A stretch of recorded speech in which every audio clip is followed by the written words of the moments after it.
Hey everybody, I'm here today to talk to you about the essence of traditional womanhood. So some years ago, I made a short video called Traditional Woman's Path to Heroism, which was a very basic overview of the two roles for women, mother and lover, which can lead to a heroic overcoming similar to what is available to men as warriors and ascetics. And while I mentioned the necessity for women to serve an other, I did not delve into the metaphysical reasons why this is the case, nor did I cover what this service to an other really means, what it looks like on a fundamental level, or why it opens up a heroic pathway, particularly within the context of this often maligned idea of submission. So today I would like to rectify this and add more substance to that earlier video. And it's my hope that a deeper understanding of this subject will not only clarify the proper relationship of woman towards man, but also provide an orientation point for women who are interested in realizing themselves as traditional women in the higher sense. So in traditional symbolism, we find a polarity in which the supernatural is conceived as masculine and the principle of nature is conceived as feminine. The masculine principle represents the monad, the one, the self-sufficient principle that is complete and whole in itself. It is the yang, the purusha, the light, the unmoved mover, and the impassible spirit. The feminine represents the dyad, differentiation, desire, craving, movement, hunger, and need. That which is other than self. It is the yin, the prakriti, the darkness, chaos and flux, and the earth. And these two principles, masculine and feminine, stand in opposition to each other, like positive and negative electrical charges, and form the foundation of what absolute man and absolute woman are in their purest forms. So we also see in traditional symbolism a theme pointing to the relationship between the masculine and the feminine, typically represented in myth as variations of poles and holes, which shouldn't require too much imagination. The masculine is represented as that stable central axis, which can move all things without ever being moved himself. The feminine is represented as that which is stirred to motion around this axis, and not in an arbitrary way, but guided by a noetic intelligence. The masculine is also related to the symbolism of the sun, the unchanging and eternal light, which is itself related to the effulgence of God. The feminine is related to the symbolism of the moon. It's always changing, linked to the material cycles of death and birth, without any inherent light of its own, but reflective of the light of the sun. What light the sun generates, the moon reflects and disseminates. This is speaking to a masculine principle that is of an inherently self-sufficient and self-subsistent nature. It is the self. It has no need of the other. It stands on its own. And it is speaking to a feminine nature that does not have its own principle, must seek it externally, and is subject to the ebbs and flows of all the forces of craving and desire. So there are two possible resolutions to this tension. One is that of the fall of man, of the masculine being totally subsumed and dominated by the feminine because it has succumbed to desire. It has fallen totally into illusion and therefore is enslaved by the feminine. This is the man who is enslaved by his sensory desires, entranced by all the novelty of the material world, which he believes is real. And this man has lost his stable center. In participating in and indulging in desire in the quality of the feminine, he becomes like a woman. Mythologically speaking, things like mills that have been broken from their axles, whirlpools to the underworld that come into being when a tree is chopped down, stones that are pulled out or lost and expose a dangerous opening. All of these are symbolic of the loss of this stable center, and usually these stories relate to some kind of catastrophe or the destruction of a hero, and this is indicative of the fallen state. So we have a picture of the loss or destruction of something that is representative of the masculine principle, and the doors opened to the reign of the chaotic feminine, whether that's on the individual level of the hero's personal story or on a worldwide catastrophic level. So the other resolution, the healthier one, the one that is in line with cosmic order and therefore the one from which we can start to derive some idea of what constitutes a proper relationship between man and woman, is the one in which the feminine principle is converted into the masculine principle while the masculine principle remains entirely itself, multiplicity being brought back into unity.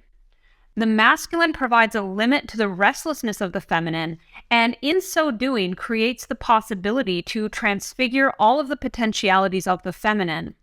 And this is a very potent union. It is the essence of the alchemical red work, which essentially involves the near total dissolution of the masculine into the feminine before suddenly and violently reacting against itself and reasserting itself as being a purified masculine that also has the result of purifying and stabilizing the feminine, yoking her to him and transfiguring the feminine as the corrosive waters into the feminine as the waters of life. So these themes repeat throughout traditional doctrines. This idea that woman left unrestrained is an inherently dangerous and destructive force, not just to others, but also to herself, because in pursuing her nature and reveling in the realm of becoming in the world of illusion, she's cut off from supernatural transcendence. When man limits and stabilizes this destructive nature, then it can be transfigured into something creative and life-giving, and something that can be a vehicle towards salvation for both of them. So it is from this correct and appropriate dynamic between the masculine and feminine, which has its providence in the primordial creation of the cosmos, that our ideas about gender roles find their origins, and which we can use as a sort of reference point for assessing whether or not any given modern conception around men, women, and their relative roles more or less approximates tradition, that is, the eternal divine order. Truly traditional gender roles go beyond the superficial, profane, and bourgeois conception of what are commonly thought of as traditional gender roles.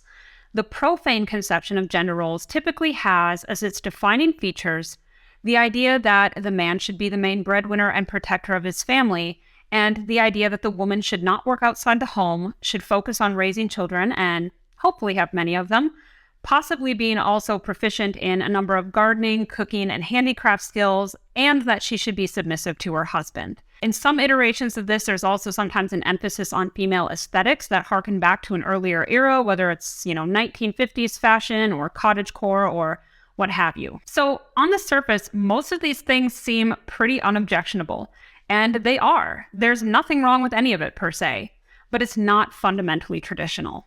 There's nothing inherently sacred about it.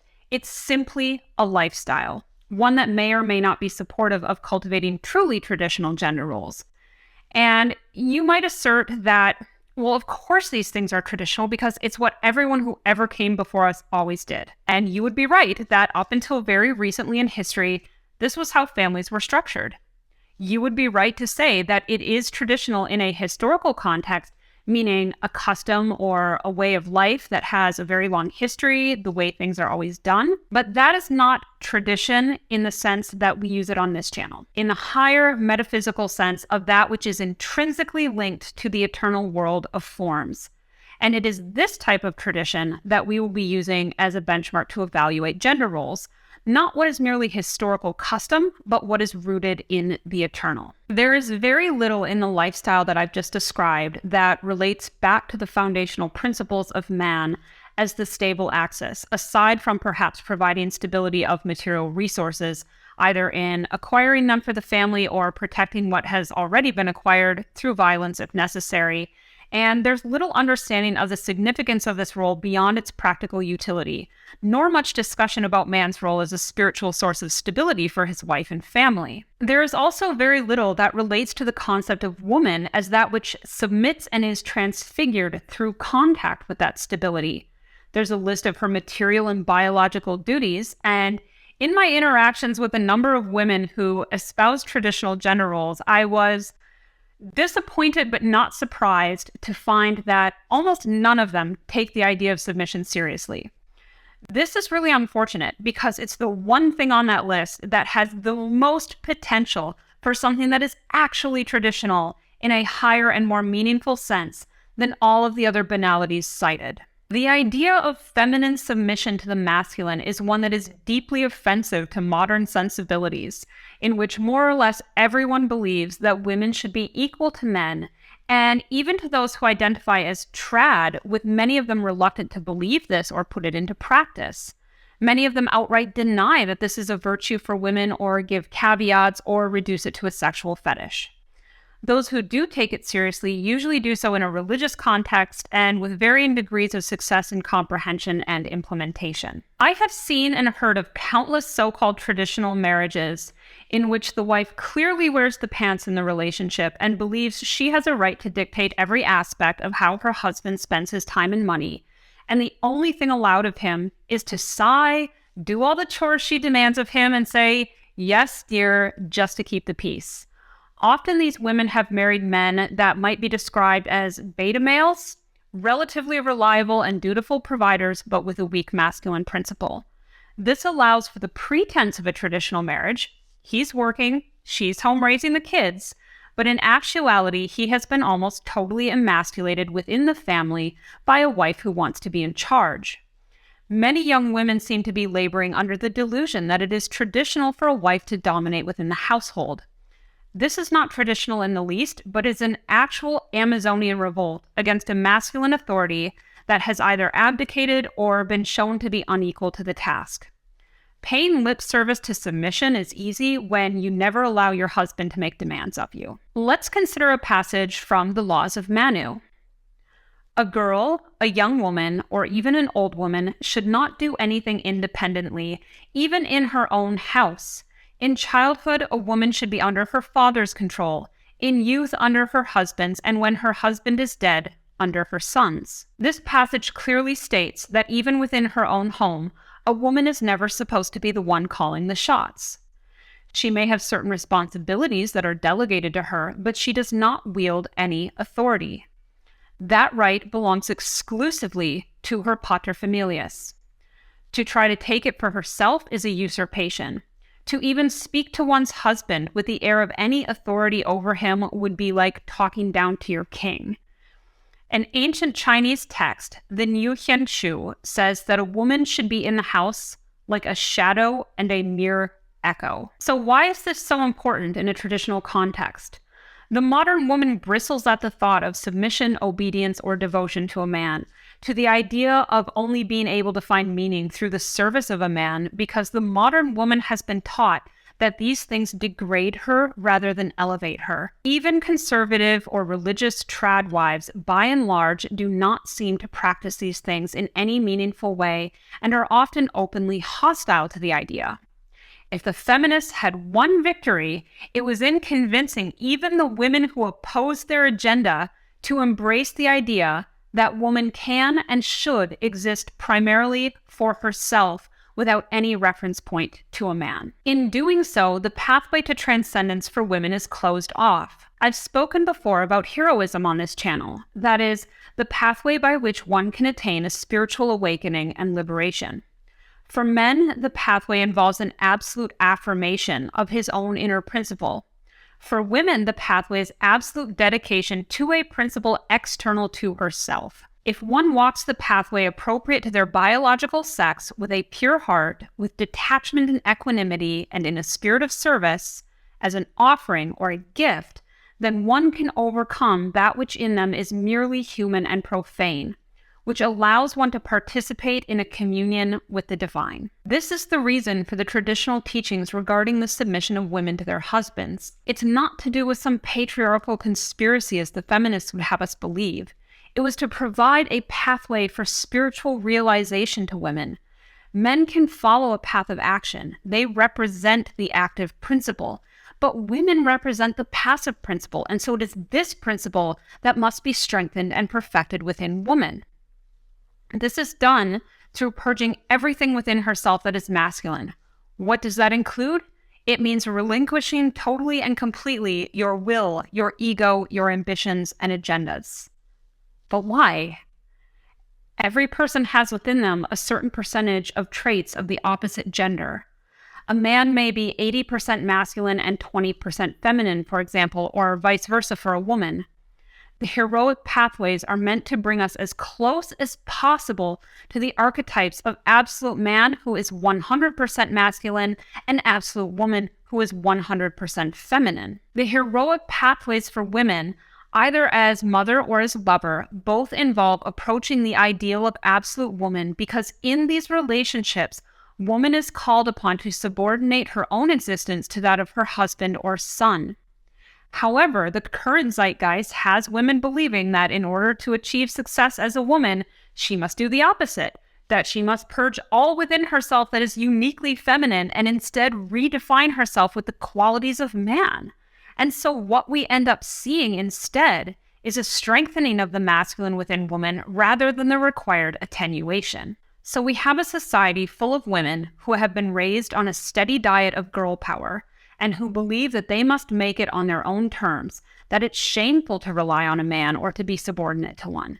To be a successful woman, she must be strong and independent, both masculine qualities. She must assert her will in the world. She must be empowered. The feminine qualities of receptivity and passivity have been cast aside as weak and inferior by women who distrust their own femininity and are unable to function as authentic women, and by men who wish to enjoy the fruits of female sexual licentiousness without any duty of care towards the woman. After all, a strong, independent woman doesn't need a man because she is doing ever so well at LARPing as a man in every sphere of life. However, this does not apply only to those women who have obviously and identifiably been infected with the modern feminist mind virus, but also those who may not even realize that they have crypto-feminist tendencies. It does not matter if you call yourself a feminist or a trad wife, if you are attempting to exert control over your husband in any way, if you wish to possess him, if you have any selfishness in your heart, if you are not presencing the virtues of traditional woman. The duty of man in marriage is no different in principle than that of the sacred king to his people. Man is to function as a mediator of the divine for his family, as he walks his own path and affirms his own active and solar principle. He creates a stability around which woman can find an anchor and which can support the development of a liberating Bhakti, of fides, on the part of the woman. It must be said, however, that any impulse on the part of the man to use physical force or intimidation to obtain the submission of a woman is unequivocally not in the spirit of tradition. It is, in fact, a tacit admission that the man lacks the necessary solar virility to naturally and organically command the devotion of the woman. While one may be successful in manufacturing the outward appearance of female submission, which may serve man's material goals, it does not open up any spiritual horizons for either the man or woman in question.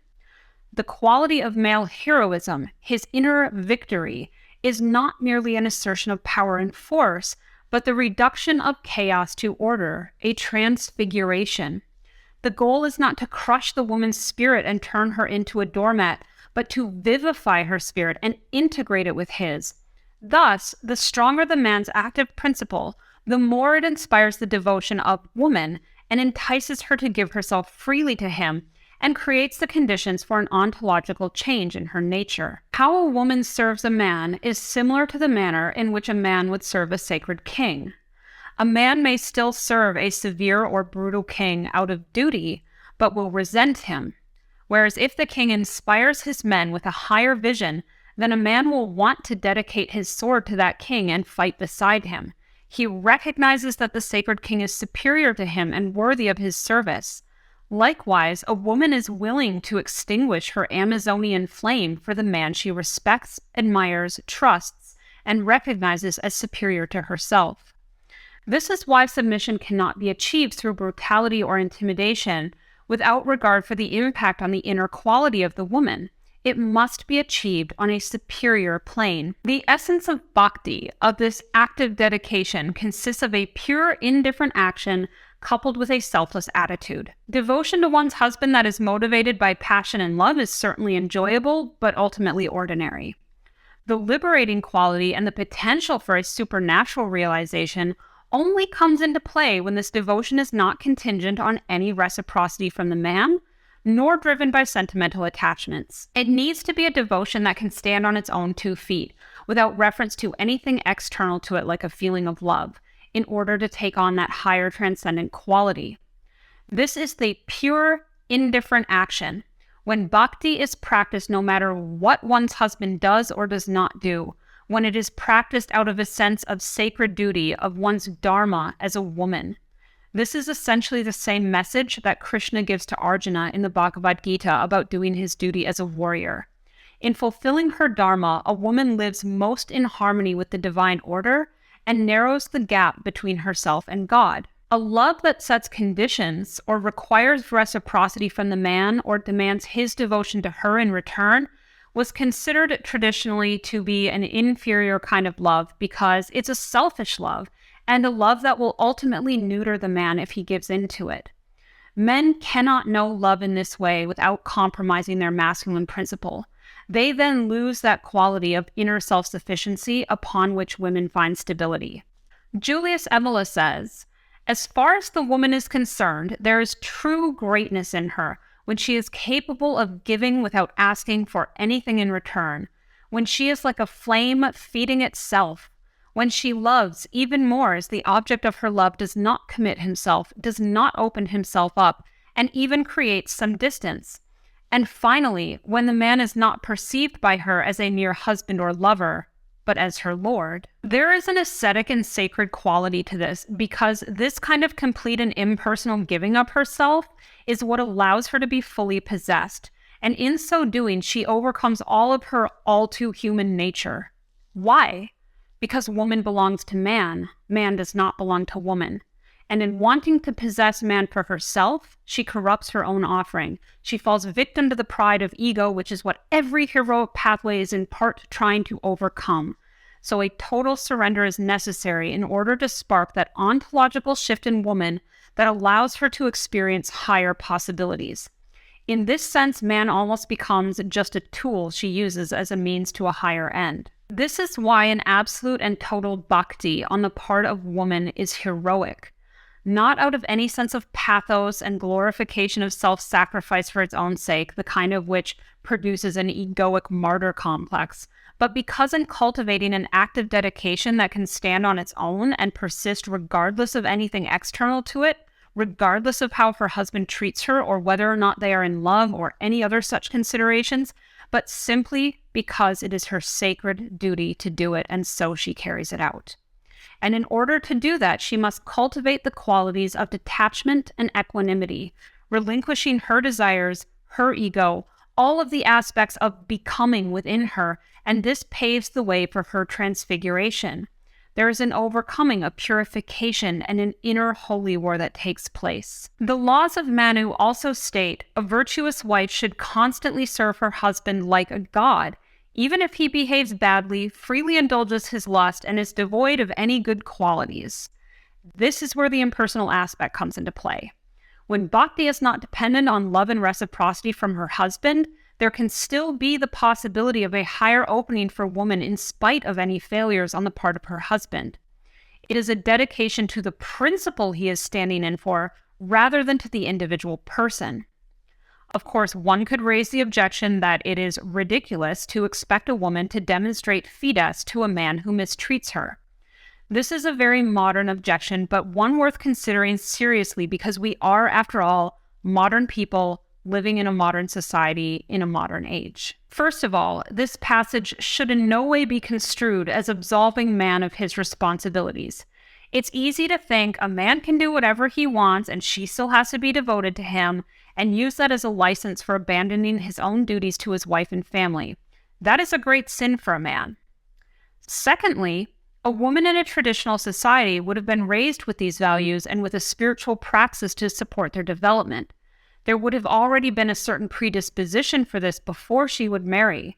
She would not be trying to learn it from scratch with no real guidance after she's married. But that is what we modern women have to do for the most part. We aren't trained in this from a young age. We don't have a community or family structure that is supportive of it. What we have is a world full of broken men and women for whom the values of tradition are totally foreign. And at every step of the way, it is an uphill battle, though it is all the more heroic for that. This does not mean that we should not bother trying, but we do need to distinguish between what is an aspiration versus what is a realistic expectation. It is one thing to pontificate about traditional woman and delineate all these rules about what she is or should be, but humans are messy. Absolute woman is something to aspire to, but she is an archetype, and we are all complicated people just trying to figure out how to get through life. A more realistic expectation is simply to aim and strive towards that archetype as much as your circumstances and abilities allow for. And if you don't really understand why you should do it, you can just do it anyway. If you can't follow it in spirit, then you can follow it in form. If nothing else, then you will at least be oriented the right way, with some chance of meandering by accident down the correct path. Those who follow neither its spirit nor its form have little hope. They are just spinning around in darkness. The refusal of women to engage meaningfully with the idea of submission and devotion is part of why they become such resentful wives and mothers, focused only on self-pity for how much they've sacrificed and how they feel deprived that they didn't get to live this exciting, independent life that they thought they deserved. They may see the heroic path of active dedication as degrading or dehumanizing because they've bought into the modern belief that a woman can and should exist independently of a man, and they neither see nor value the transcendent potential it offers. They see it only in the most profane and political terms of oppression and equality. They think only of how to satisfy their own vanity in the short term. Their narcissistic desire to live primarily for themselves stands in the way of their own fulfillment and liberation. But even for the domestic housewife, the ego frequently stands in the way too. The desire to have total dominion over her home, children, and husband subverts her entire family as she seeks to mold her household into her own image, an image that can only ever be rooted in the natural world of becoming, under the aegis of the feminine, and cut off from the higher spiritual life that would be possible if her energies went into strengthening her husband rather than dominating him. And there are many subtle and coy ways that women do this. It need not be overt, but it can often be quite sneaky or even just subconscious to the point that she may have difficulty even recognizing it in herself. I bring all this up not to cause offense to those women who do consider themselves traditional, but to offer guidance and perspective, which one can either take or leave. The impulse towards the stereotypical gender roles of bourgeois domesticity is generally well-intentioned, and it is ultimately attempting to aim for something that is at least anti-modern, even if parts of it are misguided or not quite oriented correctly. The reason it falls short is that there is not really any sound articulation within that sphere of what feminine means beyond a list of fairly superficial personality traits and behaviors, and neither is the purely historical and cultural view of tradition able to offer an orienting point anchored in the eternal, but only that which is of the ephemeral past. So we first need to understand what is actually traditional versus what is modern in order to make an informed decision. And to that end, I think it's worthwhile to discuss what is and is not modern or traditional in that regard, and then leave it up to the individual to decide what traditional elements work best for them in their actual lives and how best to incorporate them. The fact is, we are modern people living in a modern era, completely lacking in the societal and family support structures that would have made traditional womanhood not only easier, but also more practical. To try to implement this in the modern world comes with greater risks, and the odds of success become less in our favor as the Kali Yuga marches on. You may decide that these ideas are intellectually or spiritually interesting, but aren't something you feel you can adopt at this time. Use your best judgment. In general, I think it's a good thing that increasing numbers of young people are interested in a lifestyle that incorporates some attempt at traditional gender roles. My point with this video is not to discourage this, but rather to say, don't stop there. Go deeper and understand what it really means. This is a study of absolutes, which help us understand human nature and can serve as a reference point for us, a north on our compass. How practical this information may or may not be in one's own life is of secondary importance. What is relevant is understanding those absolutes and then implementing them in our own lives to whatever degree our circumstances permit. As the modern world deteriorates, it's natural for us to look back at more recent times when life was simpler and had more balance, and when our roles were understood. But the seeds of decadence had already started to sprout even back into ancient times, and so looking backwards to the past isn't always going to provide a complete answer for how we should live our lives. For that, we need to look to the eternal principles, and that is what will help us manifest our own personal expression of the cosmic order within ourselves.